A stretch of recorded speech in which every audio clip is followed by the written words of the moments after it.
Et aujourd'hui, je vais terminer vraiment cette section sur la maîtrise de soi.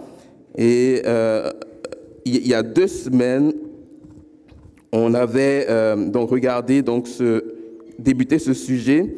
Et je vais simplement rappeler ce qu'on avait discuté déjà la semaine passée, il y a 2 semaines, que lorsque on est dans des situations...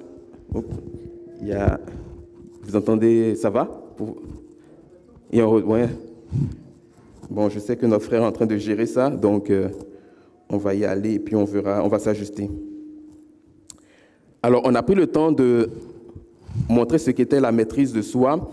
On a aussi dit, on a su regarder un peu ce qu'il fallait faire lorsque on est dans ces situations-là où on n'arrive pas à se maîtriser. La maîtrise de soi, on a parlé du fait qu'elle est transversale dans le sens où elle touche beaucoup, sinon la majorité des domaines de nos vies.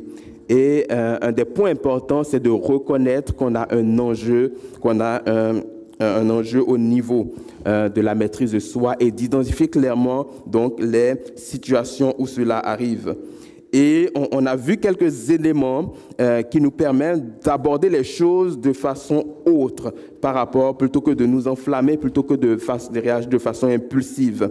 On a rappelé que nous étions une nouvelle création. On n'est pas une version améliorée, mais on est une nouvelle création. Et on a rappelé également que nous sommes donc participants de la nature divine. Donc en nous, il y a l'Esprit de Dieu. Et c'est l'Esprit de Dieu qui produit en nous le fruit de l'Esprit.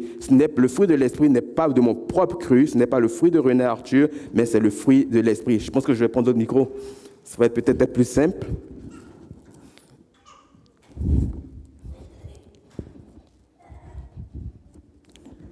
OK.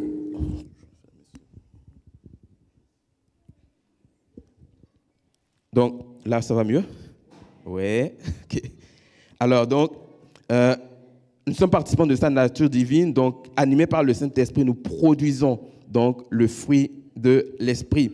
Et dans le fruit de l'Esprit, il y a donc cette composante donc, qui est la maîtrise de soi. Et donc, c'est l'œuvre du Saint-Esprit en nous, alors que nous sommes participants de la nature divine, qui fait en sorte que nous sommes capables de faire cela, de nous maîtriser. Et il nous a fait asseoir, il est dit dans la parole de Dieu que Dieu nous a fait asseoir en Christ dans les lieux célestes. Hein. Et donc, on a une perspective sur les situations qui sont la perspective divine et qui sont au-delà de la perspective naturelle que nous avons sur les choses et qui nous amènent donc à pouvoir être capables d'agir vraiment selon ce que Dieu a prévu pour nos vies. Et je vais poursuivre ce matin encore avec la maîtrise de soi. Et donc, on va être dans la partie 2 de ce message et la dernière partie de ce message liée donc à la maîtrise de soi. C'est sûr que savoir ce qu'est la maîtrise de soi est une chose, mais se maîtriser, c'en est autre. On est tous d'accord sur ça? Ce n'est pas évident. Et la capacité à se maîtriser, elle ne va pas forcément venir du jour au lendemain. Parfois, ça va suivre une courbe d'apprentissage, il va y avoir tout un cheminement. Il va y avoir des situations qui vont venir nous chercher et qui vont nous amener parfois à utiliser d'une force, entre guillemets, surhumaine pour pouvoir être en mesure de nous contrôler. Mais on a besoin de vivre ces situations pour savoir que nous sommes capables de nous maîtriser. Celui qui n'est pas dans une situation où naturellement il doit exprimer la maîtrise de soi ne saura jamais qu'il en manque. Okay? Donc ces situations-là sont nécessaires pour révéler effectivement qui nous sommes. Et on va regarder ce matin quelques orientations encore que nous donne la Bible en ce sens. Et le titre de mon message, particulièrement aujourd'hui, ça va être « Fortifier mon être intérieur ». Et ce titre est tiré d'Éphésiens 3,16, où l'apôtre Paul va dire ceci, donc une prière qu'il formule. « Je lui demande qu'il vous accorde, à la mesure de ses glorieuses richesses, d'être fortifié avec puissance par son esprit dans votre être intérieur. » Je lui demande qu'il vous accorde, à la mesure de ses glorieuses richesses, d'être fortifié avec puissance par son esprit dans votre être intérieur. La semaine passée, vous avez eu un message de Pasteur Benoît sur les distractions. Oui, et puis, je trouvais ça intéressant, le message, parce qu'il y a aussi quelque part une dimension de se maîtriser, hein, de maîtriser son temps, de maîtriser finalement aussi quelque part son cellulaire, tout ce qui peut éventuellement nous distraire dans notre marche. Et tout. Donc, c'est quand même un beau message qui complète dans une certaine mesure ce que nous étions en train de dire. Alors, avant d'entrer un peu plus dans ce verset-là que j'ai parlé tout à l'heure dans Éphésiens 3,16, il faut qu'on comprenne déjà ce que c'est que l'être intérieur. C'est quoi l'être intérieur? On a rappelé dans le message passé que nous sommes une nouvelle création. Okay? Nous sommes une nouvelle création et donc cela implique que nous ne sommes pas une version améliorée de nous-mêmes. Okay? Nous sommes quelqu'un de nouveau, une nouvelle création. Et comment cette nouvelle création se matérialise? C'est dans le fait que, à la chute de l'homme, donc d'Adam, l'esprit qui était en lui est mort. Okay?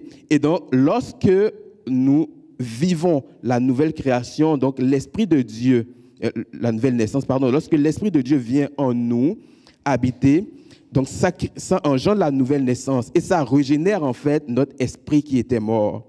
Et c'est en cela que l'esprit donc est régénéré et c'est pour cela qu'on parle de nouvelle naissance.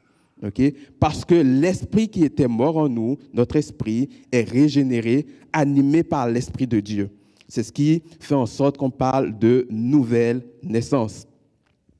Et lorsque notre esprit est régénéré, il se fait que notre corps et notre âme, eux, demeurent les mêmes.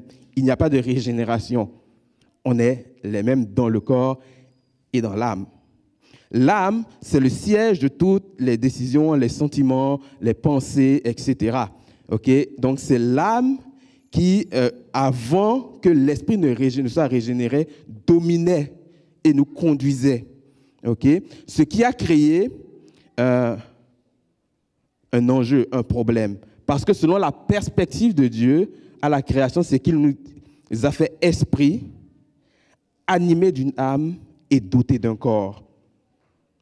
Okay? Et donc, l'esprit devait diriger, donner les instructions à l'âme et le corps ne devait être qu'un exécutant. Mais malheureusement, l'esprit, en temps, est mort, laissant à l'âme toute la liberté d'agir. Et l'âme a tellement pris de place que même lorsque j'ai l'esprit régénéré, mon âme veut continuer à gérer les choses. Or, il y a un esprit nouveau en moi. Et c'est là où ça crée toutes les tensions en nous. C'est là où ça crée toutes sortes de conflits en nous qui vont faire en sorte que, comme l'apôtre Paul disait, je veux faire les choses qui sont raisonnables, mais malheureusement, je n'y arrive pas. Parce que je constate qu'en moi, il y a quelque chose qui agit, qui est contraire à ma raison. En fait, c'est la lutte entre l'âme et l'esprit régénéré. Et lorsqu'on va parler donc de fortifier notre être intérieur, l'être intérieur va faire donc, va signifier finalement cet esprit régénéré qui est en nous, l'être intérieur. Et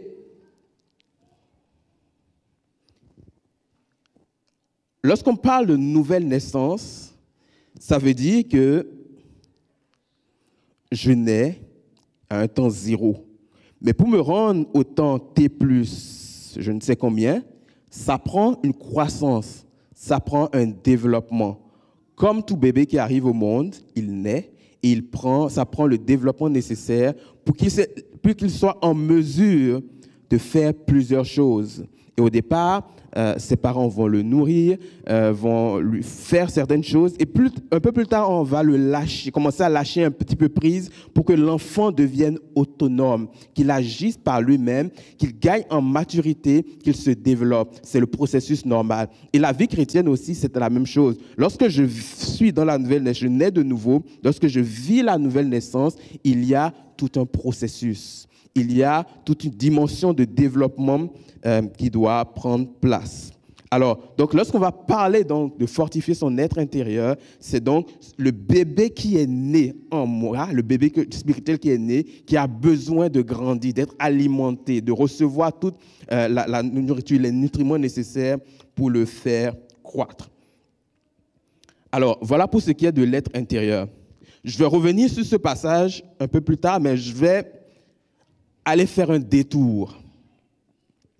Parce que lorsqu'on va parler de fortifier l'être intérieur, ça va supposer certaines choses avant de pouvoir y arriver. Et pour cela, on va aller dans Luc 14 et les versets 25 à 33.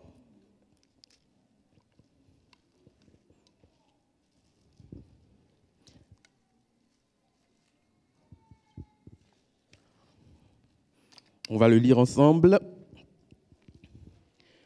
Comme de grandes foules accompagnaient Jésus, il se retourna vers ceux qui le suivaient et leur dit, « Si quelqu'un vient à moi, il n'est pas prêt à renoncer à son père, sa mère, sa femme, ses enfants, ses frères, ses sœurs, et même à sa propre vie, il ne peut être mon disciple. Celui qui ne porte pas sa croix et qui ne me suit pas ne peut être mon disciple. En effet, si l'un de vous veut bâtir une tour, est-ce qu'il ne prend pas d'abord le temps de s'asseoir pour calculer ce qu'elle lui coûtera et de vérifier s'il a les moyens de mener son entreprise à bonne fin? Sans quoi, il n'arrive pas à terminer sa construction après avoir posé les fondations. Il risque d'être la risée de tous les témoins de son échec. Regardez, diront-ils, en voilà un qui a commencé à construire et qui n'a pas pu terminer. Ou bien, supposez qu'un roi soit sur le point de partir en guerre contre un autre, ne prendra-t-il pas le temps de s'asseoir pour examiner s'il peut, avec 10 000 hommes, affronter celui qui est sur le point de marcher contre lui avec 20 000 ? S'il se rend compte qu'il en est incapable, il lui enverra une délégation pendant que l'ennemi est encore loin pour négocier la paix avec lui. Un homme sage, un roi sage. Il en est de même pour vous. Celui qui n'est pas prêt à abandonner tout ce qu'il possède ne peut pas être mon disciple. Laissez-moi vous partager un peu mon cœur. Je suis émerveillé, depuis qu'on a commencé cette série, de voir comment Dieu conduit les choses. Naturellement, ce que je vous apporte depuis tous ces temps-là ne vient pas de moi. Je me souviens, il y a 2 semaines, lorsque je finissais le premier message, je me disais, je sais à peu près ce qui va s'en venir. Voici ce que j'ai en tête pour le deuxième message. Mais non, ce n'est pas comme cela que le Seigneur m'a conduit. Et les richesses qu'on va retirer de sa parole, parce que parfois on lit la Bible et il y a des perspectives qu'on n'a pas forcément. Mais parce que tu es dans une situation donnée, ça s'éclaire et tu comprends finalement que la parole est vivante et qu'elle s'adapte aux situations et qu'elle est appropriée pour chaque situation. C'est des passages qu'on connaît, ok? Et pour moi, ils n'ont aucun lien a priori avec la maîtrise de soi, pour moi. Mais Dieu m'a montré certaines choses et je crois que après ce que je vais vous partager, vous verrez qu'il y a des choses intéressantes qu'on peut en tirer pour nous. Alors, ici, on voit donc Jésus qui s'adresse à ces foules et qui va leur dire qu'il faut renoncer à toutes sortes de choses pour être un véritable disciple. Et il va dire qu'il faut même prendre le temps de s'asseoir et de déterminer si ça en vaut la peine de marcher avec lui finalement. Est-ce que le jeu en vaut la chandelle pour moi? Je m'assieds, j'évalue si je peux, avec ce que j'ai, ou ma perception des choses, poursuivre le chemin avec Dieu. Et donc, c'est pour cela qu'il va parler donc, de cette tour qu'on veut bâtir. Donc, celui qui veut bâtir la tour, il détermine s'il a les moyens d'y arriver. Et il parle de ce roi. Ce roi, avant de partir en guerre, il regarde ses effectifs, il voit s'il y a des chances de gagner, sinon, il tente de faire la paix. Donc, quelque part, il faut évaluer si on est capable de faire. Et ce matin, pour nous aussi, c'est quelque part un temps pour évaluer. Évaluer où on est rendu et évaluer si on veut vraiment se rendre à ce niveau, à cette étape dans la marche chrétienne. Parce que vous savez, la marche chrétienne, elle est naturellement excitante dans les débuts. Okay? C'est naturel, l'excitation est dans les débuts. Mais plus vous allez être dans la marche chrétienne, plus vous allez tomber très rapidement dans la routine. On va être des chrétiens du dimanche, venir, on va lire la Bible avec routine, etc. Mais on réalise qu'au final, il y a quelque chose qu'on ne vit pas. Pourtant, Jésus lui-même, il dit, vous ferez des plus grandes choses que moi j'ai fait. Je ne sais pas pour vous, mais pour moi, je suis loin de cette vérité. Je suis loin de cette vérité et il faut à ce moment-là se poser la question. Et même quand tu regardes dans tes relations avec les autres, tes relations avec ta conjointe, tes relations avec ton conjoint, tes relations avec tes enfants, tes relations avec tes amis, tu regardes, tu dis, mais il me semble que je subis beaucoup de choses, que je surréagis dans certaines situations. Il me semble que l'amour que je suis censé exprimer, je n'arrive pas à le faire. Il me semble que dans ces situations professionnelles, dans ces situations-là avec mon collègue de travail, je manque par exemple de maîtrise. Là, on est dans le cadre de la maîtrise, je manque de maîtrise. On réalise finalement que même dans les relations, on n'est pas là où Dieu nous appelle à être. Et si on n'est pas là où Dieu nous appelle à être et qu'on se dit chrétien, il faut se poser les bonnes questions. Est-ce que véritablement je suis prêt à payer ce qu'il faut pour vivre ce que Dieu m'appelle à vivre? Est-ce que le jeu à mes yeux en vaut la chandelle? Alors, si nous revenons au texte, donc ici, Jésus nous dit qu'il y a finalement un ordre de priorité qui doit caractériser donc les disciples. Il dit, si quelqu'un vient à moi et n'est pas prêt à renoncer à son père, à sa mère, à sa femme, à ses enfants, etc., frères et sœurs, il n'est pas prêt à devenir mon disciple. Et même, il dira, et même à renoncer à sa vie, il n'est pas prêt à être mon disciple. C'est quand même une affirmation importante et peut-être choquante. Et je vais pousser même un peu plus. Parce que, en lisant ça comme cela, dans le français courant, on peut accepter cela ou non, mais si vous allez dans le grec, c'est encore plus terrible ce qui est dit. Parce qu'en réalité, le mot ici, renoncer, dans le grec, va signifier haïr, détester, avoir en horreur. Donc c'est encore plus fort que la traduction. Et ici, au fond, ce qu'il faut comprendre, c'est que pour être disciple de Christ, tu dois avoir en horreur la pensée de mettre quelqu'un ou quelque chose avant lui. Tu dois avoir en horreur cette pensée de mettre quelqu'un ou quelque chose avant Jésus. Dieu en premier. Tu dois avoir en horreur cette pensée.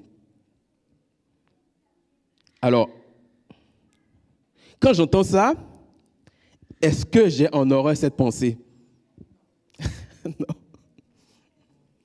Est-ce que dans ma vie à moi, il y a des choses, il y a des personnes qui ont priorité sur la personne de Christ, sur Dieu?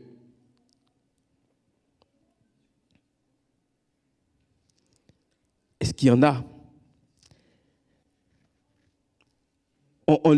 Je le rappelle, on ne le rappellera jamais assez, mais la vie chrétienne, c'est la vie de Christ en nous.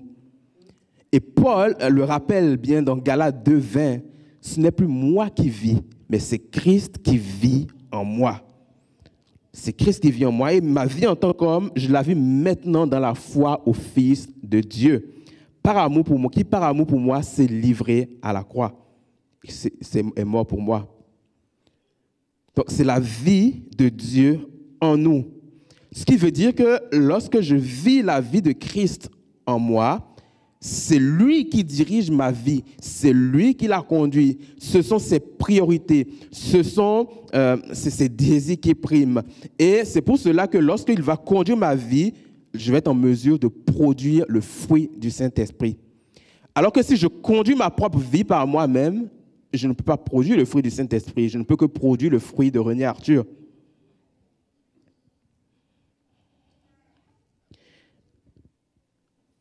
Dans ce passage, il nous dit donc que celui qui tient, celui qui n'est pas prêt à renoncer à sa propre vie, ne peut pas être mon disciple.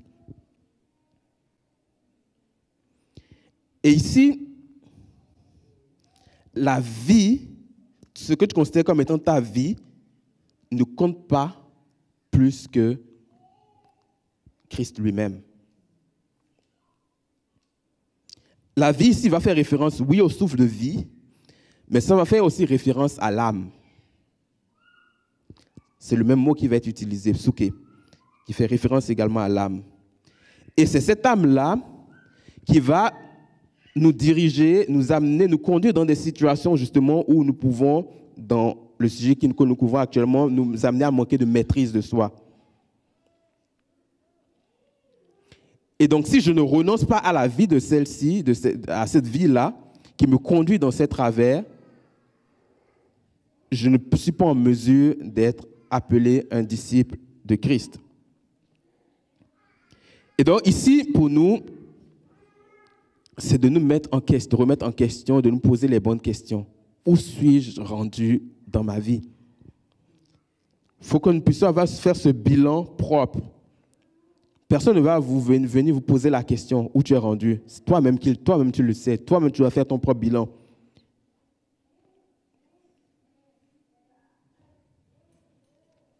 Quel est l'ordre des priorités dans ma vie? Vous savez, on est malheureusement pris dans un environnement où tout le monde attend toutes sortes de choses de nous. On est dans un environnement où tout va vite. Mon patron attend des choses de moi. À la maison, on attend des choses de moi. Mes amis attendent des choses de moi. J'ai des projets, j'ai des ci, j'ai des ça. Et on n'a que 24 heures. Et dans les 24 heures, on dort peut-être 8 heures, donc on en a moins que 24. Et on est pris, oui. On est pris dans ce tourbillon. On est pris dans ce tourbillon-là. Et malheureusement, étant pris dans ce tourbillon, à ne gérer que des urgences, on n'arrive pas à mener la vie que Dieu a pour nous. Parce que si vous regardez, nos vies sont remplies d'urgences. Particulièrement si vous avez des enfants, vos vies sont encore plus remplies d'urgences. Il faut aller déposer l'enfant à tel endroit, il faut aller déposer l'enfant à la garderie, à l'école, etc., au secondaire, peu importe. Il faut aller déposer l'enfant aux activités, il faut aller déposer l'enfant aux activités parascolaires, aux fêtes, etc. Ton patron aussi attend quelque chose de toi. Il te dit c'était pour la veille, tu dois le faire. Tu dois rentrer, tu dois t'occuper de la maison, parce que si tu ne t'occupes pas de la maison, quand les enfants vont revenir, ça va être le chaos. Et au final, ta journée finie. Tu te rends compte que, mais ma journée passée, qu'est-ce que j'ai fait? Régler juste des urgences. Juste des urgences.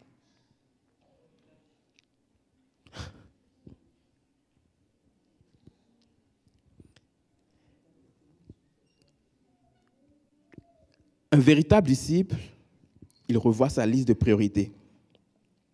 Il va renoncer à sa vie pour s'attacher à Dieu. Et comprenez-moi, lorsqu'on parle de renoncer à sa vie, ça ne veut pas dire entretenir le déni sur les autres choses qu'on requiert de nous. Ce n'est pas ce qu'on est en train de dire. Mais c'est juste qu'on est en train de dire, remets la priorité à la bonne place. C'est tout ce qu'il faut saisir dans tout cela.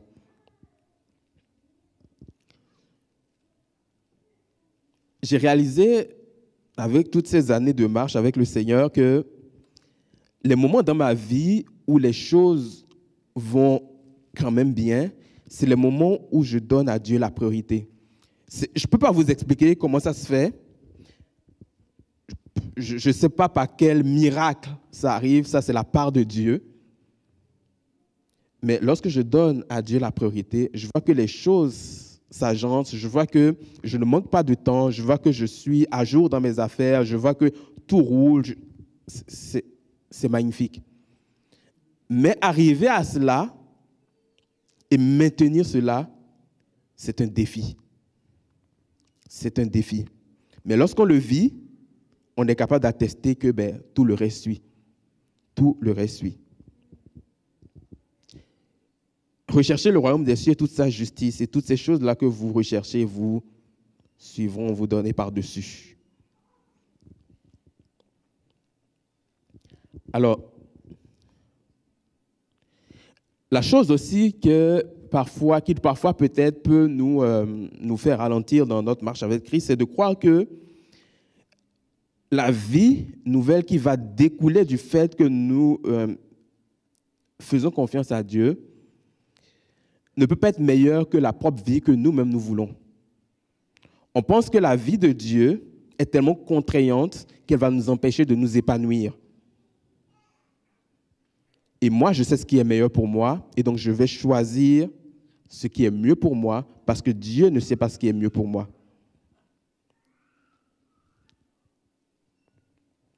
Mais il y a quelque chose que nous devons retenir, et on le lit dans Éphésiens 3, 17 à 19, donc la deuxième partie du verset 17 jusqu'au 19.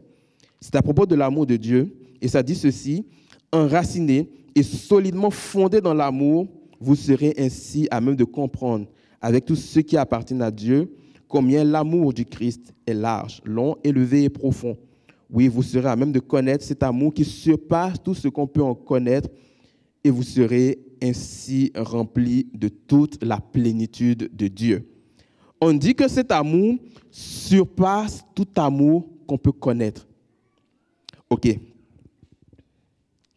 Parfois, il faut s'arrêter juste sur le passage et puis se poser des questions à soi-même. OK. C'est quoi le plus grand amour que tu as à ton égard, que quelqu'un peut avoir à ton égard? Est-ce que quelqu'un a déjà vécu un amour qui se dit ça, c'est le summum de l'amour? Des exemples? Mes parents, oui, c'est bon. Le conjoint, oui, c'est des bonnes réponses. Les enfants, oui. Donc, parents, conjoints, enfants. Habituellement, je pense qu'on est pas mal dans les réponses. OK. Maintenant, je vous pose une question. Est-ce que vous aimez plus que vos parents vous aiment? Oui, vous vous aimez plus que vos parents vous aiment, n'est-ce pas? Bien sûr, bien sûr. OK. Donc, c'est quand même de l'amour. S'aimer soi-même, c'est quand même de l'amour. Il est supérieur à l'amour que les parents peuvent avoir pour vous. OK. Maintenant, on nous dit que l'amour de Dieu surpasse tout l'amour que tu peux connaître. Donc, ça surpasse aussi l'amour que tu as pour toi. Parce que tu connais ton amour. L'amour de Dieu surpasse tout amour qu'on peut connaître.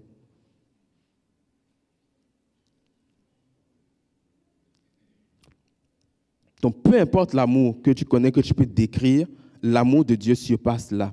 Si tout pour toi, tu veux le meilleur, dans ton amour pour toi-même, tu veux le meilleur, Dieu veut encore plus le meilleur pour toi.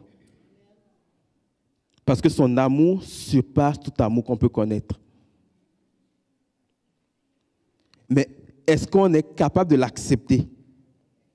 C'est là le défi pour nous. Reconnaître que l'amour de Dieu surpasse l'amour que je peux avoir pour moi-même. Le reconnaître et l'accepter, c'est tout un défi. Parce que le jour où j'accepte cela, ma perspective sur les choses va changer. Parce que je vais me dire, si lui, Dieu, est capable de m'aimer plus que je ne peux m'aimer, alors c'est peut-être mieux que je privilégie ce qu'il a pour moi que mes propres projets.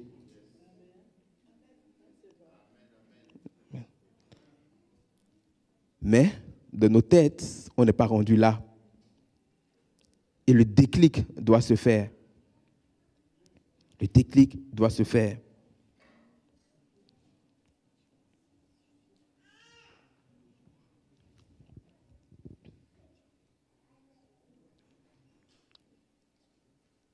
Comment je fais pour connaître, pour vivre, pour connaître, pour accepter et vivre l'amour de Dieu?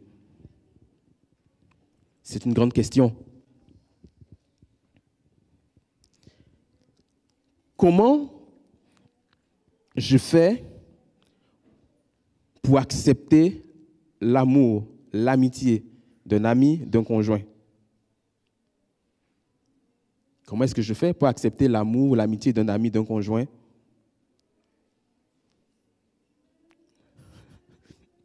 Je pose des questions pièges, c'est ça? On passe du temps avec. Pour savoir cela, pour connaître l'amour ou l'amitié de quelqu'un, il faut que je passe du temps avec. Si je ne passe pas le temps avec, je ne peux pas mesurer la portée de l'amour que la personne me porte, la portée de son amour pour moi. C'est la même chose avec Dieu. Si je veux connaître l'amour de Dieu pour moi, il faut que je passe du temps avec lui. Il faut que je dégage le temps nécessaire pour dire Dieu, aujourd'hui, on s'assied ensemble, on jase, je te jase, tu me jases, on parle, tu me donnes ton cœur, tu m'ouvres ton cœur, je t'ouvre mon cœur, etc. Il faut prendre ce temps. Et concrètement, comment ça se matérialise de prendre du temps avec Dieu? C'est de dégager du temps déjà, loin de toute distraction, loin de tout cellulaire, comme rappelait Pasteur Benoît la semaine passée, loin de tout ce qui peut m'empêcher d'avoir une communication avec Dieu, de prendre ce temps, de mettre à part, d'ouvrir la Bible. Parce que la Bible, c'est la parole de Dieu. Et la personne que je veux connaître son amour, elle me parle, je lui parle. Et c'est la même chose avec Dieu. Dieu me parle dans sa parole. J'ouvre la Bible, il me parle, je lis, je découvre qui est Dieu. Il m'exprime son cœur. Je dis, oh, Dieu me dit, oh, je t'aime d'un amour infini. Ok, quoi encore, Seigneur, parle-moi. Il me dit, je t'ai gravé sur le creux de ma main. Je dis, oh waouh, tu m'aimes à ce point. Je tourne des pages de la parole de Dieu. Il dit, j'ai pour toi des projets de paix et non de malheur. Je dis, Seigneur, c'est pas possible, je ne le savais pas. Et je continue à dialoguer avec ce Dieu. Il me révèle les choses cachées. Il me révèle les profondeurs de son cœur. Il me révèle les choses là que je ne connaissais pas, mais que parce que je prends du temps avec lui, il me dévoile. Parce qu'il veut se connaître à moi, il veut se révéler à moi. Parce qu'il est un Père, c'est un Dieu qui veut entrer en relation. Il n'est pas au ciel, loin de moi, mais il vit en moi.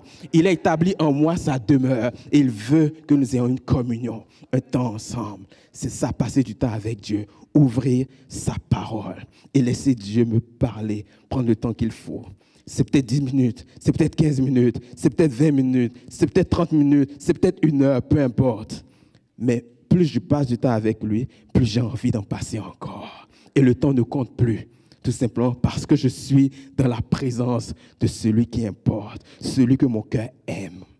Comme dira la Tsunamite, celui que mon cœur aime. Celui que mon cœur aime.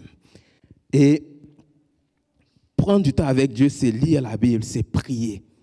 Vous savez, même prier, ça prend la Bible. Même prier, ça prend la Bible. On ne peut pas prier juste pour prier. Prier au hasard, prier. Non, la Bible te donne un cadre dans lequel prier.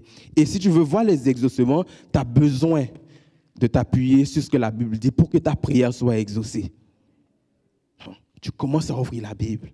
Et le Seigneur fait monter sur toi des sujets peut-être d'adoration parce que tu commences à découvrir qui est Dieu. Il te fait monter aussi des sujets d'action de grâce parce qu'il te dit ce qu'il a fait pour toi. Il te fait monter en toi la foi parce qu'il te dit voici où je te conduis. Et toi, tu ne le voyais pas. Oh Seigneur, je saisis ce passage pour moi. Mais il faut qu'on le fasse. Il faut qu'on développe cette passion. Il faut qu'on développe ce cœur-là pour passer du temps avec Dieu. Parce que si je ne connais pas Dieu, je ne peux pas connaître son amour. Et si je ne connais pas son amour, je ne saurai pas que les projets qu'il a pour moi sont meilleurs que mes propres projets. On a besoin de cela. Alléluia. Au verset 27, dans Luc 14, il va dire ceci, Jésus, que celui qui ne porte pas sa croix et qui ne me suit pas ne peut être mon disciple. Celui qui ne porte pas sa croix et qui ne me suit pas. C'est intéressant parce que lorsque Jésus va parler de cela, de celui qui ne porte pas sa croix, ça c'est avant la crucifixion. Okay? C'est avant la crucifixion qu'il le dit là. Et donc, finalement, il lève quelque part un pont sur ce qu'il va de sa vie, ce qui va lui arriver plus tard. Évidemment, les disciples ne l'ont pas saisi. Je ne pense pas que n'importe qui aurait saisi ça. Mais il leur dit, celui qui ne porte pas sa croix et qui ne me suit pas ne peut être mon disciple. Et on va voir plus tard par la suite, dans Jean 19, au verset 17, que Jésus a effectivement porté sa croix. Okay? Lorsqu'il allait à la mort, il allait se faire crucifier, c'est lui-même qui a porté sa croix. Et on le retrouve dans la Bible. Mais et ce qu'on va retenir ici, c'est que, vous savez, lorsque Jésus portait sa croix, il y avait probablement de la douleur. Il y avait probablement de l'incompréhension. C'était terrible, mais il devait le faire. Et il avait l'occasion de lâcher tout et de dire, j'arrête là, plus capable. Plus capable. Et on va voir même dans le jardin de Gethsémani où Jésus va agoniser. On dit qu'il agonisait tellement que des grumeaux de sang coulaient. Tellement la douleur, tellement ce qu'il ressentait dans son corps était terrible. En lui-même, c'était terrible. Mais il a choisi d'aller jusqu'au bout.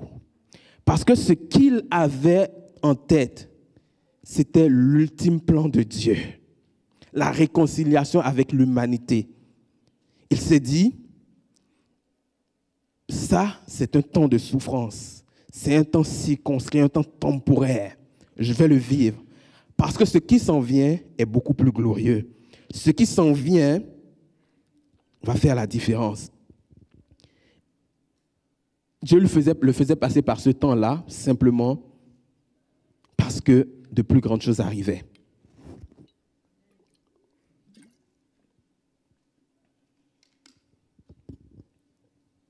Il savait que le temps de souffrance, à ce temps de souffrance se substituerait la gloire.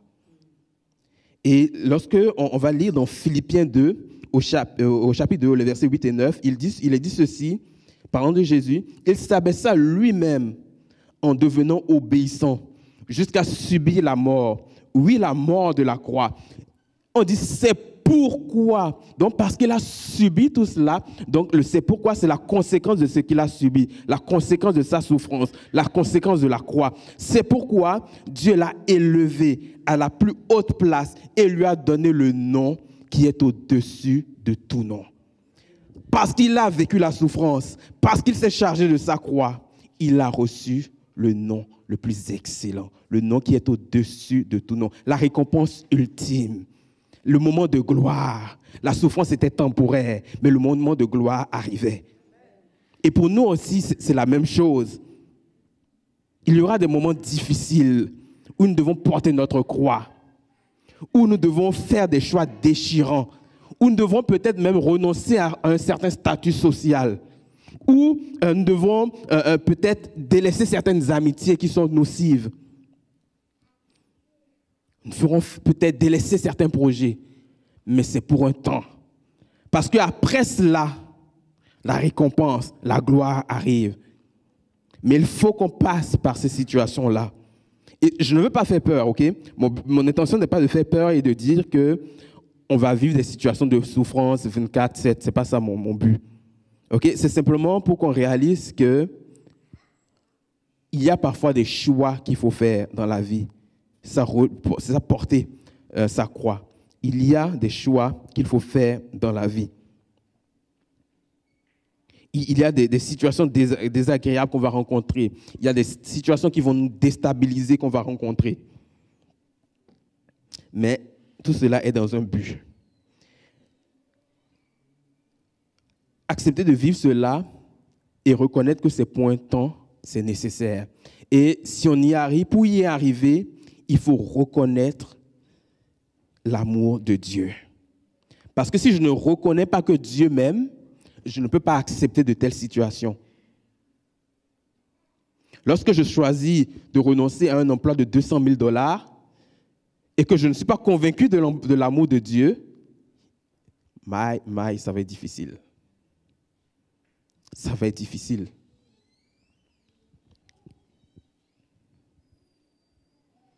Si je suis dans une relation toxique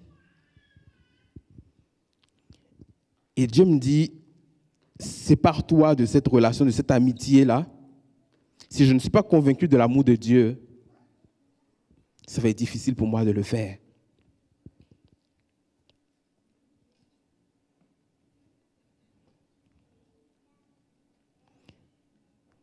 L'amour de Dieu ne recherche pas notre malheur. Dieu fait les choses pour notre bien. Amen. Il fait les choses pour nous par amour. Si vous avez des enfants, vous allez peut-être un peu mieux saisir cela. Nos enfants, bien souvent, on ne va pas leur donner tout ce qu'ils demandent. Il va y avoir des plaintes, il va y avoir de la grogne, il va y avoir parfois de l'énervement, de l'incompréhension. Mais nous, on sait que ce n'est pas bon pour eux. Mais c'est mon amour pour eux en tant que père qui m'amène à ne pas leur accorder ce qu'ils veulent.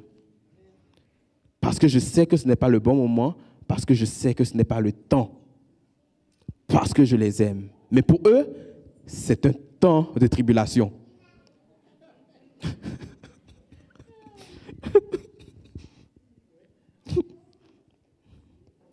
Pour eux, c'est un temps de tribulation. Tu ne comprends pas, papa, tu ne comprends pas, c'est important. Tu gâches ma journée. C'est un temps de tribulation pour eux, mais nous savons ce qui est bon pour eux. Et c'est pour cela que nous décidons que ce moment n'est pas approprié pour telle chose. Et c'est la même chose avec Dieu. Moi, je le vois comme un temps de tribulation quand Dieu me dit « Prends telle avenue plutôt que telle autre ». Pour moi, c'est difficile. Comment vais-je y arriver, Seigneur? Je ne suis pas capable. Oh, Seigneur. Mais la réalité est que Dieu m'aime. Et comme un père, il veut me conduire là où c'est mieux pour moi. Tout simplement. Porter sa croix, ça va parfois nous amener à ravaler notre orgueil. Dans ces situations-là, justement, qui viennent nous chercher et où on a naturellement envie de ne pas se maîtriser.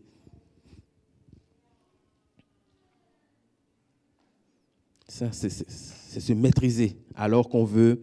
Porter sa croix, c'est se maîtriser alors qu'on veut aussi réagir impulsivement. Alors, est-ce qu'on est prêt à souffrir? Est-ce qu'on est prêt à payer ce prix? Est-ce qu'on est prêt à souffrir pour un temps?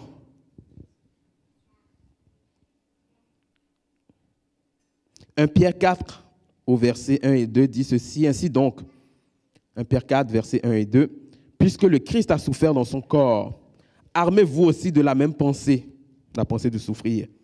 En effet, celui qui a souffert dans son corps a rompu avec le péché, afin de ne plus vivre le temps qui lui reste à passer dans son corps selon les passions humaines, mais selon la volonté de Dieu. Donc on dit ici, armez-vous de la même pensée. Donc la pensée de souffrir, la pensée de la tribulation, la pensée de la privation, la pensée où on est déstabilisé, où les choses ne vont pas comme on souhaite. Donc il faut que nous nous armons de cette pensée en tant que chrétiens. C'est des moments qui sont nécessaires. Parce qu'on nous dit ici que celui qui a souffert dans son corps a rompu avec le péché afin de ne plus vivre le temps qu'il lui reste à passer dans son corps selon les passions humaines. Donc ça veut dire que lorsque tu es passé par des situations difficiles, tu ne réagis plus selon ton impulsivité. Tu ne réagis plus selon tes passions, mais tu réagis de façon réfléchie, mesurée, conduite par l'esprit. Parce que tu es passé par ces situations difficiles-là. Parce que tu es passé par ces situations difficiles.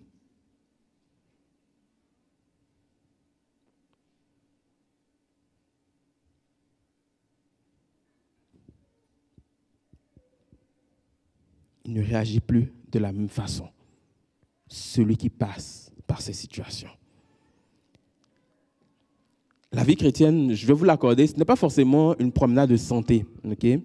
Ce n'est pas ce que Dieu a promis pour nous. Ce n'est pas forcément une promenade de santé. Et le but ultime de Dieu, c'est que nous devenons conformes à son image, que nous lui ressemblons. C'est ça le but ultime de Dieu. Et si on ne garde pas cet objectif en tête, on va voir les situations comme non nécessaires et comme des fauteuses de troubles. Mais pourtant, le but de Dieu, c'est que nous puissions lui ressembler. Et donc, il va nous conduire sur un chemin afin que notre caractère soit forgé, afin que nous puissions le ressembler véritablement. Est-ce que ça va? Vous êtes avec moi? Vous n'êtes pas trop déçus? Malheureusement, si vous êtes déçus, je ne peux rien faire pour vous.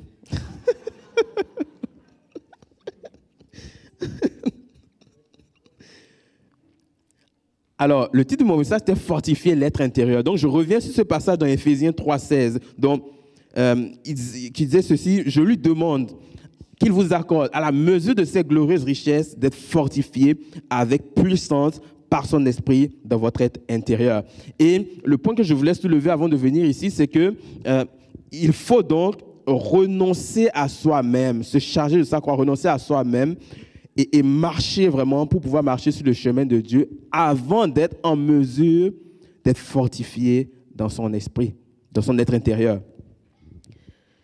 Si je n'ai pas renoncé à ma propre vie, si je ne me charge pas de ma croix, je ne verrai pas l'utilité de fortifier mon être intérieur. Et c'est pour cela que je suis passé par ces étapes-là avant d'arriver justement à cette étape, fortifier l'être intérieur. Parce que pour le fortifier, cet être intérieur, il faut déjà avoir renoncé à ses aspirations, il faut avoir renoncé à ses désirs et marcher dans l'obéissance et la soumission à Dieu. Parce que lorsque tu marches dans l'obéissance, ça démontre que tu as donné du poids à la parole de Dieu. Ça démontre que tu considères Dieu. Ça démontre que tu acceptes ce que Dieu dit et où Dieu te conduit. La Bible, là, c'est l'endroit par excellence, le premier endroit où tu vas trouver la volonté de Dieu. C'est ici que tout se passe. C'est ici, dans sa parole. Même quand tu reçois une parole de quelqu'un, il va falloir que tu l'évalues à la lumière de la parole de Dieu. La personne m'a dit telle affaire, est-ce que ça concorde avec ce que Dieu me dit dans sa parole? Évaluer, donc la Bible dit d'évaluer notamment les messages, les prophéties et retenir ce qui est bon.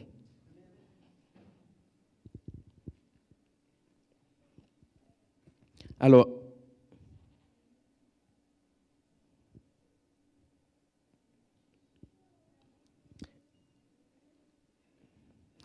lorsqu'on médite sa parole, lorsqu'on médite la parole de Dieu,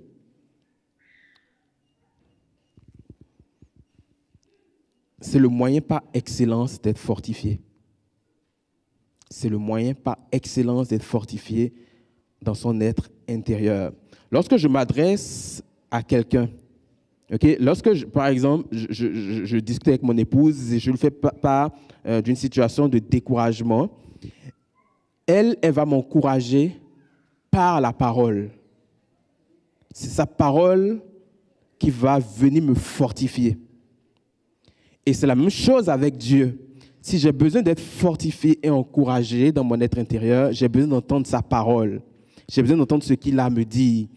Et donc, lorsque je médite sa parole, à ce moment, je suis disposé à entendre. Il me parle, il fortifie mon être intérieur. Il fortifie celui-là, c'est celui-là en moi qui a besoin d'être nourri. La Bible nous dit dans Proverbe 24 au verset 5 qu'un homme sage est un homme fort et celui qui a de la connaissance augmente sa force. Un homme sage est un homme fort et celui de la connaissance augmente sa force. Mais la réalité est que la connaissance et la sagesse s'obtiennent dans la parole, sont liés à la connaissance de la parole, à la méditation de la parole. Donc, si je veux avoir de la connaissance, si je veux grandir en sagesse, il faut que je passe du temps dans la parole. Donc, quand la Bible va nous dire qu'un homme sage est un homme fort, donc un homme qui est fortifié, ça veut dire que c'est un homme qui a passé du temps dans la parole. C'est un homme qui a pris le temps de méditer. Et lorsqu'on parle de prendre le temps dans la parole, ce n'est pas juste de lire, ligne par ligne, chapitre par chapitre. Aujourd'hui, j'ai dit 10 chapitres, excellent. Demain, j'en ai lu 11, excellent. Demain, j'en lis 15. Après, non, ce n'est pas ça. Ça ne donne rien, comme dit Suzanne. Il faut vraiment que tu prennes le temps de t'asseoir, de regarder le passage, de le lire et de dire, mais ce passage-là veut dire quoi exactement? Est-ce qu'il y a quelque chose que tu veux m'enseigner, Seigneur? Tu parles avec Dieu. Tu as en toi le Saint-Esprit. Okay? Parle. Seigneur, je ne comprends pas ce que tu es en train de dire. Exprime-toi plus clairement pour moi. Est-ce que je dois comprendre ceci? Est-ce que je dois comprendre cela? Et à force de le faire, mon entendement s'ouvre, ma capacité de comprendre s'ouvre. Et Dieu me parle avec précision. Il me communique certaines choses. Il vaut mieux avoir médité un seul verset pendant 365 jours et avoir saisi ce que Dieu a dit, à nous dire, plutôt que d'avoir passé toute la Bible en une année sans avoir saisi quelque chose. Il faut passer du temps. Il faut entendre, il faut comprendre. Donc, ne multipliez pas les passages à lire. Prenez le passage, prenez le temps dans le passage. Seigneur, qu'est-ce que tu veux dire sur cela? Au début, ça va être difficile. Okay? On s'entend, si vous n'avez pas l'habitude de le faire, ça va être difficile au début. Vous allez trouver le temps long. C'est normal. C'est normal. Okay? Je ne veux pas vous décourager, mais on passe tous par là. C'est normal. OK, Seigneur, qu'est-ce que tu veux dire? OK, mais Seigneur, je ne comprends pas. Je me souviens d'une amie qui disait qu'à un moment ça date de plusieurs années là, au début de sa conversion, qu'elle lisait la Bible, elle ne comprenait rien, mais strictement rien du tout. Et la partie la plus drôle de l'histoire, c'est qu'elle avait une moto à l'époque, et lorsqu'elle était sur sa moto, elle passait son temps à pleurer sur la moto. Pleurer parce qu'elle ne comprenait pas le message de l'évangile. Elle pleurait. Ça se passait au Burkina pour les Burkinabés. Donc, elle était sur sa moto et elle pleurait. Elle faisait des déplacements et elle pleurait. Je ne comprends rien à ta parole. Elle ne comprenait rien. Jusqu'à ce que arrive ce moment-là où, à force de persévérer, un voile s'est levé et elle a commencé à saisir vraiment ce que Dieu veut dire dans sa parole. Et aujourd'hui, c'est une prédicatrice. Vous n'avez même pas idée là. Mais c'est un temps par lequel on passe tous, où on lit, on ne comprend rien. Mais il faut quand même passer ce temps et sonder Dieu. Dire, Seigneur, qu'est-ce que tu veux dire exactement dans ce passage-là? Je ne le comprends pas. Explique-moi, apporte de la lumière. Et même si vous avez de l'expérience dans cela, ce n'est pas tous les passages que vous comprenez du premier coup. Il m'arrive parfois d'être sur des passages et ne pas comprendre, parce que je ne suis peut-être pas rendu là.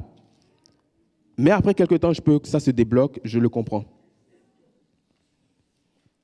Mais c'est important. Mettez la parole de Dieu, c'est prendre le temps qu'il faut pour pouvoir comprendre ce que Dieu a à nous communiquer.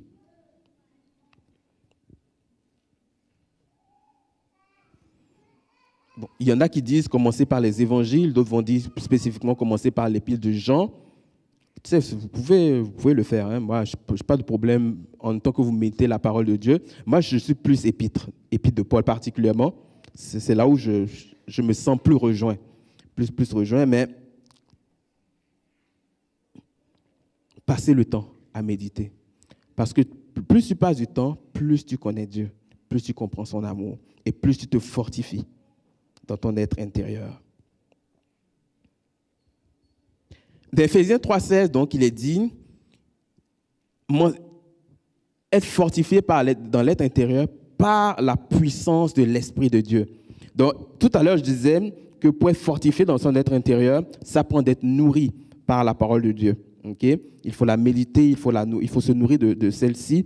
Même Éphésiens 3,16 parle aussi d'être fortifié par la puissance de l'Esprit de Dieu. Okay? Et là encore, comment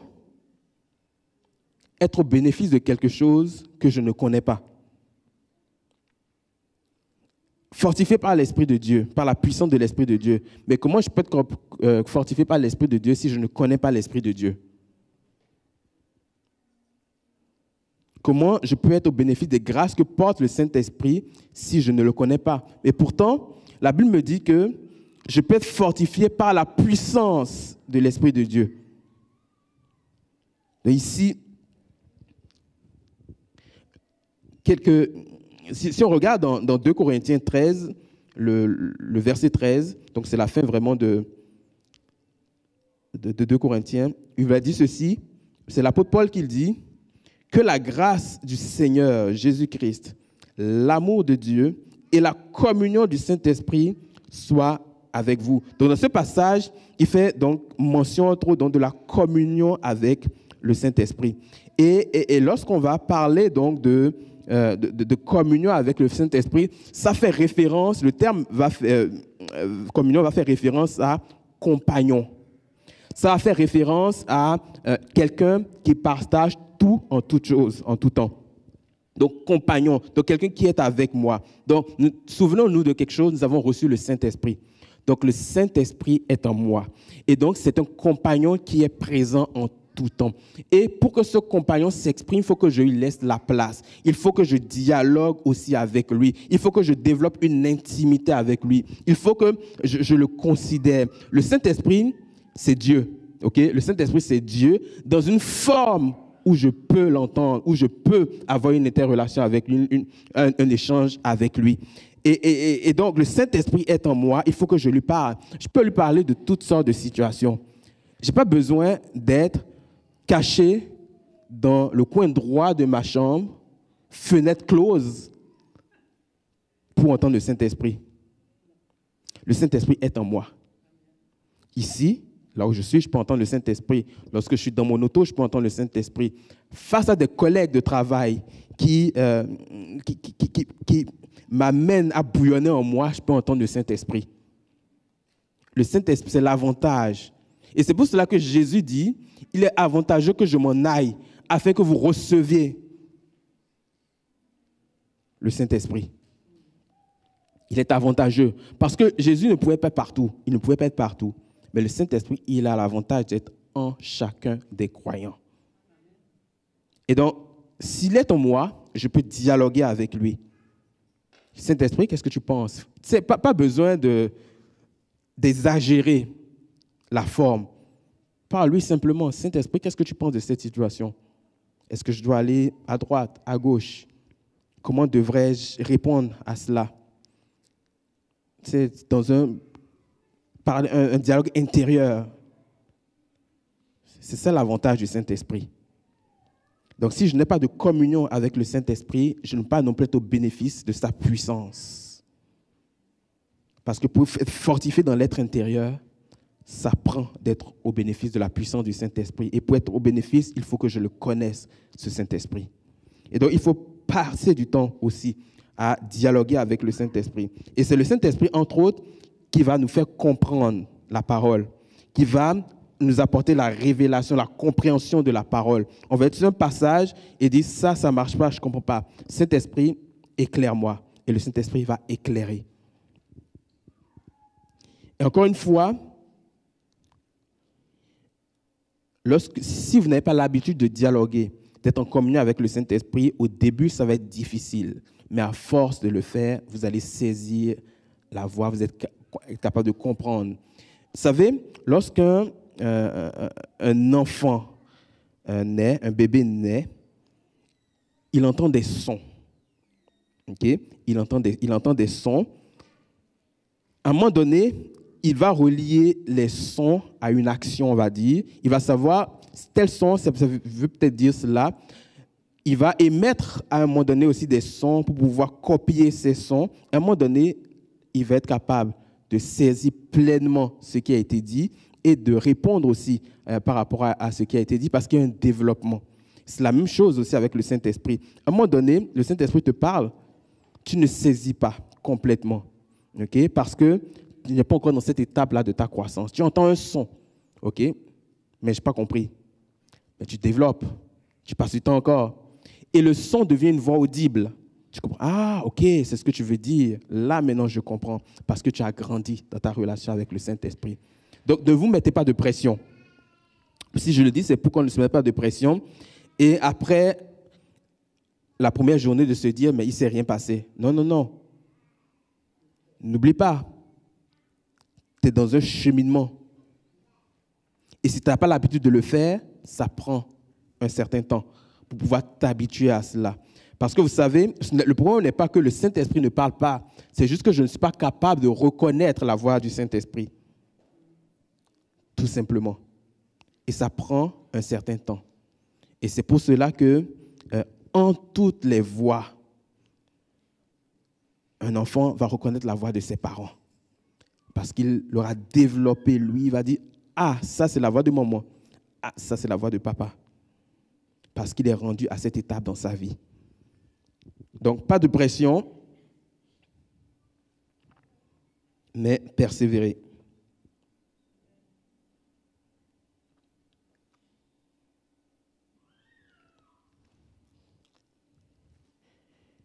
Dans Éphésiens 3, le verset 20 et 21, il dit ceci. À celui qui, par la puissance qui agit en nous, donc la puissance qui agit en nous étant le Saint-Esprit, peut réaliser infiniment, au-delà de ce que nous demandons ou même pensons. À lui soit la gloire dans l'Église et en Jésus-Christ pour toutes les générations et pour l'éternité. Amen. Cette puissance qui agit en nous, c'est celle du Saint-Esprit, ok? Et il est capable d'aller plus loin que nous le pensons ou que nous n'anticipons. C'est ce qui est dit dans ce passage-là. Okay? Il est capable d'aller plus loin que nous ne pensons ou n'anticipons.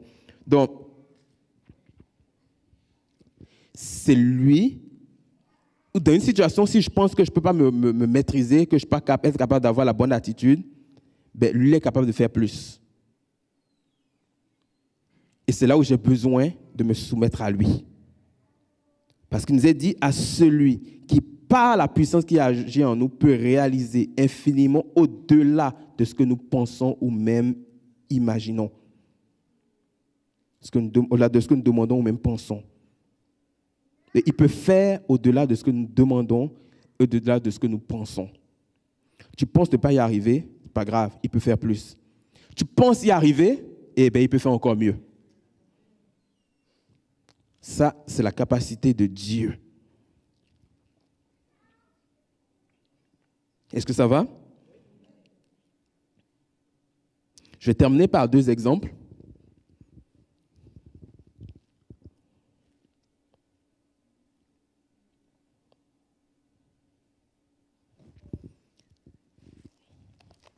Vous connaissez David, le roi David. Vous connaissez Abigail? Oui. On va voir retirer quelque chose dans leur histoire.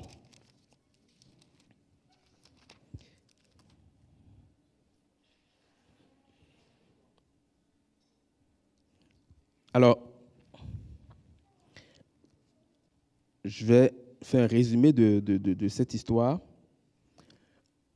David et ses hommes, de grands guerriers, je précise, c'est de grands guerriers, se sont retrouvés dans le même secteur, dans le même environnement qu'un riche propriétaire, en fait, que les serviteurs de ce riche propriétaire, Nabal.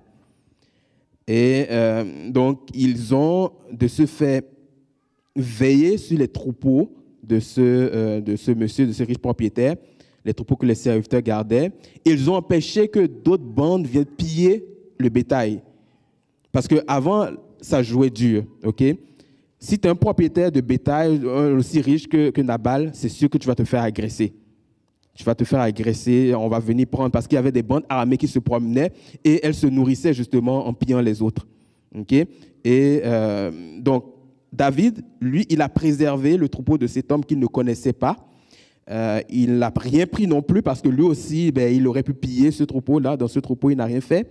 Et donc, à la fin de cela, il envoie des gens voir Nabal et lui dit, mais on a été avec toi. Il y va vraiment, il met toute la forme nécessaire et tout. Donc, il va l'élever même dans la salutation. On voit que les serviteurs de David vont élever le monsieur, etc. Et ils vont lui dire, mais on a gardé tes troupeaux, on a empêché, nous-mêmes, on n'a pas été des pilleurs, on a empêché que les bandes armées viennent piller, mais on aimerait ça faire appel à ta générosité. Peux-tu nous donner de quoi manger? Okay? Peux-tu nous donner de petites choses? Et Nabal va leur répondre durement. Il va dire, mais je refuse, mais qui est David? Il va me dire, qui est David? Que de nos jours, il y a des serviteurs qui s'éloignent de chez leur maître, qui fuient leur maître et qui s'attendent à ce qu'on les traite bien. Ça a mis David en colère. Mais en passant, effectivement, David était un serviteur qui s'était enfui de chez Saül. Okay? Il n'a pas tort, Nabal. Mais David, animé d'une grande colère lorsqu'il reçoit le message, dans son manque de maîtrise, décide avec ses soldats, on va aller lui faire régler son compte. Yes. Montrons-lui que nous sommes des hommes et des vrais. Alors, il demande à ses soldats de s'armer pour partir. Et il y a un serviteur dans la maison de Nabal qui va voir l'épouse de Nabal et qui lui dit, ton mari a fait quelque chose de pas correct. Et voici David s'en vient contre nous. Et je pense que tu devrais peut-être aller plaider la cause de ton mari pour que nous tous, nous puissions être en sécurité ici.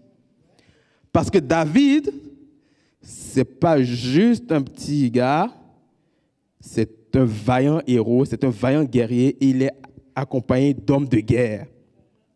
Donc, les chances pour qu'on s'en sorte sont faibles. Et donc, c'est dans ce contexte-là que la dame, Abigail, donc l'épouse de Nabal, décide d'aller rencontrer David. Et donc, elle prend toutes sortes de cadeaux, 200 pains, 2 eaux de vin, des moutons déjà préparés, du blé, 100 paquets de raisins, 200 gâteaux de figues sèches. En tout cas, c'était des cadeaux, hein? Il y en avait. Il fallait qu'elle calme, hein? Bref, elle s'en va et arrivée là-bas, on va nous dire que cette dame va s'incliner, se prosterner devant David. Donc, elle veut l'apaiser. Et elle dit, mon Seigneur, fais comme si c'était ma faute. Pourtant, on sait que ce n'est pas sa faute. Fais comme si c'était ma faute. Et permets-moi de t'adresser donc quelques mots d'explication et daigne écouter mes paroles. Elle dit,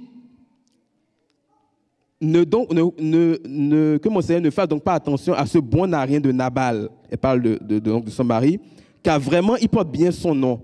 Il s'appelle Nabal. Nabal veut dire insensé. OK? Donc, il porte bien son nom. Et c'est bien vrai qu'il est insensé. Donc, elle en rajoute. Donc, ici, elle dit, lui, c'est son identité. Et il agit selon son identité. OK? C'est son identité à lui et il agit selon son identité. Donc, ne sois pas surpris. C'est comme ça qu'il est. Et elle poursuit, elle va dire, bon, moi, je n'ai pas vu tes serviteurs. Et elle va lui dire, mais maintenant, mon Seigneur, aussi vrai que l'Éternel est vivant et que toi aussi tu es vivant, c'est l'Éternel qui t'a empêché de t'engager dans la voie du meurtre et de te venger toi-même. Que les ennemis de mon Seigneur et ceux qui te veulent du mal deviennent comme Nabal. Donc, insensé. Donc là, elle va commencer à argumenter. Elle va dire, oui, ça c'est sa nature, c'est son identité, il agit tel quel. Elle dit, mais connaissant cette identité, ne va pas commettre l'irréparable. Parce qu'au fond, il ne fait que ce pourquoi elle a été créée, en guillemets. c'est un insensé, il agit en insensé, ne commets pas de meurtre. Et elle va dire ici, ok, elle veut pardonner la faute. Et elle dit, certainement l'Éternel ne manquera pas d'accorder à mon Seigneur une dynastie stable, car mon Seigneur livre les guerres de l'Éternel, et si l'on considère toute la durée de ta vie, on ne te trouve coupable d'aucun mal. Donc elle dit, je sais que toi, tu es un envoyé de Dieu. Okay? Tu es celui qui fait les choses pour Dieu. Donc on ne peut pas te trouver coupable. Lui, c'est un insensé, c'est un coupable, mais toi, tu n'es pas un coupable. Okay? Tu n'es pas un coupable. Donc, quelque part, elle fait appel à l'identité qu'il porte. Toi, tu n'es pas un coupable. OK? Et plus loin, elle va lui dire, OK, il jettera la vie de tes ennemis, donc l'Éternel sera celui qui va combattre pour toi, entre autres. OK. Lorsque l'Éternel aura accompli pour mon Seigneur tous les bienfaits qu'il t'a promis, qu'il t'aura institué comme chef d'Israël, alors mon Seigneur n'aura ni remords ni trouble de conscience pour avoir tué quelqu'un inutilement et s'être vengé. Donc elle lui dit, lui c'est un insensé, c'est son identité, il fait ce pourquoi il a été créé. Toi, tu es un roi. Tu es un roi. Tu es celui qui agit pour Dieu et en toi, on ne peut pas trouver de culpabilité. Ça, c'est ton identité. Donc, agis par rapport à ce que tu es. Et nous sommes animés de Christ. Nous avons l'identité de Christ en nous. Le Saint-Esprit vit en nous. Nous sommes participants de la nature divine. Et c'est l'identité de Dieu que nous devons exprimer. Ce que Dieu est en nous que nous devons exprimer. Et c'est ce qu'elle va rappeler à David. Toi, tu es loin de Dieu. Tu es celui que Dieu a choisi. Tu es le roi, le futur roi d'Israël. Tu es celui en qui on ne peut pas trouver de culpabilité. Alors, agis comme quelqu'un qui porte ce rôle-là. Agis comme quelqu'un qui est porteur de cette identité-là, de sorte que plus tard, tu n'as aucun remords. Parce que lorsque nous manquons de maîtrise de soi, on va avoir des remords. Les choses vont nous pourchasser dans nos pensées. Pourquoi ai-je fait ci? Est-ce que c'était utile? Là, me voici dans une situation catastrophique. Je n'avais pas anticipé les contre-coups de mes actes. Parce qu'il y a toujours des conséquences à chaque acte qu'on pose. Et donc, elle fait appel à son identité. Tu es tel que tu es. Ne te commets pas, ne te rabaisse pas. Et nous aussi, notamment dans le message il y a 2 semaines, je disais, nous sommes des enfants de Dieu. Nous sommes participants de la nature divine. Nous sommes une nouvelle création. C'est ça notre nouvelle identité. Elle est en Christ. Il faut que j'agisse selon l'identité que je porte. Non pas ce qu'on veut me faire porter. Non pas ce qui doit ressortir lorsque je suis dans l'énervement. Non, il faut que j'agisse selon l'identité qui est mienne. Christ en moi. C'est cela que je dois faire et manifester. Et cette dame Abigail, elle agissait un peu comme le Saint-Esprit en nous. Le Saint-Esprit qui nous parle, qui nous dit, qui nous reprend, qui nous dit, mais écoute, est-ce nécessaire d'aller dans ce sens-là? Voici notre avenue. Regarde qui tu es. Tu es celui-là que Dieu a choisi. Pourquoi veux-tu te compromettre à ce point? Le Saint-Esprit joue ce rôle en nous. La parole de Dieu aussi est là. Et, fait intéressant, elle va rappeler à David que Dieu lui a promis d'être roi. Okay? Dieu lui a promis d'être roi. Donc, elle savait quelle était la parole de Dieu. Elle lui a rappelé la parole de Dieu. Et le Saint-Esprit aussi va nous rappeler la parole de Dieu. Voici la destinée que tu as. Veux-tu vraiment compromettre ta destinée en t'énervant ici? Veux-tu vraiment compromettre ta destinée en manquant de maîtrise dans cette situation? Veux-tu compromettre cela vraiment? Et tout parce qu'il nous était dit dans Jean 14, Jean 16, je ne sais plus lequel, que le Saint-Esprit nous rappelle les choses qui ont été dites. Il nous rappelle les choses qui ont été dites. Et donc, le Saint-Esprit est là pour nous rappeler ce que Dieu a déposé en nous, pour nous rappeler ce que Dieu a dit. Et donc, cette dame, elle rappelle à David ce que Dieu lui a dit, la parole que Dieu lui a donnée. Et c'est par rapport à tout cela, David entend ça. Il décide de s'apaiser, de se calmer et de rebrousser chemin. Et le coquin, il en a fait son épouse après. Parce qu'il a vu en elle une femme sage. Il s'est dit, je vais l'épouser. Le monsieur Nabal est décédé. par la suite, donc David a fait de cette dame son épouse.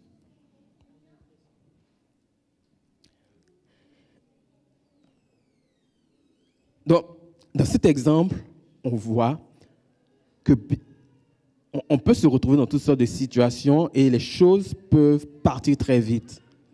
Mais par la grâce de Dieu, nous avons en nous le Saint-Esprit qui est là pour nous rappeler les choses, qui est là pour nous conduire, qui est là pour que nous puissions poser les bons actes. Ça, c'est un exemple dans l'Ancien Testament. Okay? Prenons un exemple dans le Nouveau Testament. Ici, on parle de Pierre. Vous connaissez Pierre. Pierre, c'est un gars impulsif. Un sanguin, comme on dit. Un homme, un vrai. Lui, il réagit. Il y a un événement où on voit les soldats, ça vous le retrouvez dans Jean 18, on voit les soldats venir chercher Jésus. Et que fait Pierre? Il sort son épée, tranche l'oreille de Malchus de façon impulsive. Finalement, Jésus va guérir cet homme. Et il va dire à Pierre de remettre l'épée dans son fourreau. Mais ça, c'était Pierre avant qu'il ne naisse de nouveau. Parce que vous savez, les disciples, alors qu'ils marchaient avec Jésus, n'étaient pas nés de nouveau. Ils étaient sous l'ancienne alliance. Et vous allez voir dans Jean 20, 22, à un moment donné, Jésus, après la résurrection, va souffler sur les disciples, marquant leur nouvelle naissance. Il va souffler sur eux et donc ils vont recevoir le Saint-Esprit en eux. Et donc là, ils naissent de nouveau et on voit par la suite le comportement de Pierre qui change. Et vous verrez qu'il n'y a plus d'acte d'impulsivité de Pierre après cet événement-là. C'est un Pierre, lorsque vous allez lire les actes, vous verrez que c'est un Pierre qui a changé. Et au point même où, je pense que c'est dans Actes, ça, dans Actes, je ne sais plus lequel, Acte 5, voilà. Acte 5, dans les versets, Pierre était devenu donc quelque part le leader, c'est ça, des apôtres. Il les conduisait dans toutes sortes de choses. Et dans Acte 5, on va voir le grand prêtre, notamment, qui va lui demander des comptes, parce qu'ils étaient dans une campagne d'évangélisation intense dans la ville de Jérusalem. Et donc, le grand prêtre va lui demander des comptes. Il dit, mais toi, tu te prends exactement pour qui? Pour faire ce type de choses-là, pour évangéliser, pour parler de Jésus, etc. Il va être convoqué donc vraiment devant plusieurs personnes. Et ce qui est intéressant, c'est qu'alors qu'on lui demande des comptes, cet homme-là qu'on connaissait comme impulsif ne réagit pas de façon impulsive. Il va même se permettre le luxe, entre guillemets, de parler tout simplement, d'exposer les faits.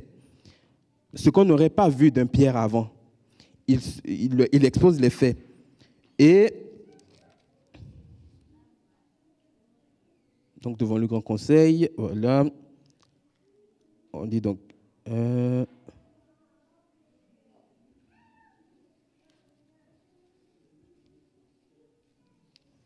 ok,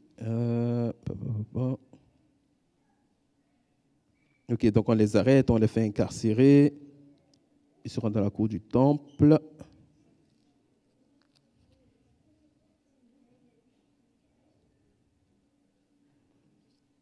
Ok, donc le grand prêtre leur dit, donc c'est dans les versets 28, acte 5, « Nous vous avions formellement interdit d'enseigner au nom de cet homme, et voilà que vous avez rempli Jérusalem de votre enseignement, et vous voulez nous rendre responsables de la mort de cet homme ?» Et mais Pierre et les apôtres répondirent, « Il faut obéir à Dieu plutôt qu'aux hommes. Le Dieu de nos ancêtres a ressuscité ce Jésus que vous avez mis à mort, etc. » Et donc on voit Pierre qui rentre et les apôtres qui vont entrer dans un discours pour expliquer leur démarche. Et fait étonnant, finalement, le Grand Conseil décide, sur la parole d'un des leurs, de Gamaliel, de libérer donc, les disciples qui avaient été pris. Mais avant ça, on devait les battre. Et vous imaginez ce même Pierre qui avait sorti son épée du fourreau, qui avait coupé l'oreille de Malchus. Là, on va le battre, mais on ne voit pas de réaction apparente. Il se laisse battre, comme tous les autres apôtres. Et le plus étonnant dans tout cela, c'est qu'il dit ceci, les apôtres quittèrent la salle du conseil tout joyeux, après avoir été battus, tout joyeux de ce que Dieu les ait jugés dignes. OK. Il les a jugés dignes de souffrir l'humiliation pour Jésus. On parle aussi de Pierre, là, cet homme-là, qui était capable d'impulsivité. Ils se sont trouvés dignes de subir l'humiliation. Et ici, le point que je veux ressortir, c'est tout simplement le fait que ces hommes, ces apôtres, notamment Pierre, ne fonctionnaient plus selon la chair. Parce que là, ils ont été remplis de l'esprit, ils sont nés de nouveau, ils ont compris l'identité qu'ils avaient, ils ont compris qui ils étaient. Et ce qu'ils voulaient exprimer, c'est simplement Dieu et toute sa volonté. Et c'est pour cela que désormais, ces hommes-là, notamment Pierre, ne réagissent plus dans l'impulsivité, parce qu'ils savent qui est en eux. C'est Dieu même qui est en eux par son esprit, et c'est l'esprit qui doit exprimer simplement la volonté, qui doit exprimer le caractère de Dieu.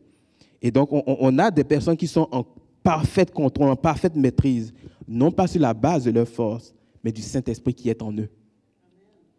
Et pour nous, c'est la même chose. Dieu ne s'attend pas à ce que nous exprimons nos propres forces, mais il s'attend à ce que le Saint-Esprit en nous exprime sa volonté, nous amène à nous maîtriser, nous amène à poser les bons actes. Alors, je vais arrêter ici pour aujourd'hui.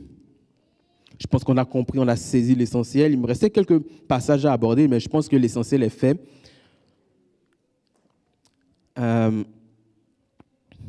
Dieu est bon. Je sais que plusieurs se posent des questions probablement. Est-ce qu'on va y arriver? Un jour à la fois. Merci Suzanne. Un jour à la fois. Un jour à la fois. OK, donc, la maîtrise de soi est importante, OK?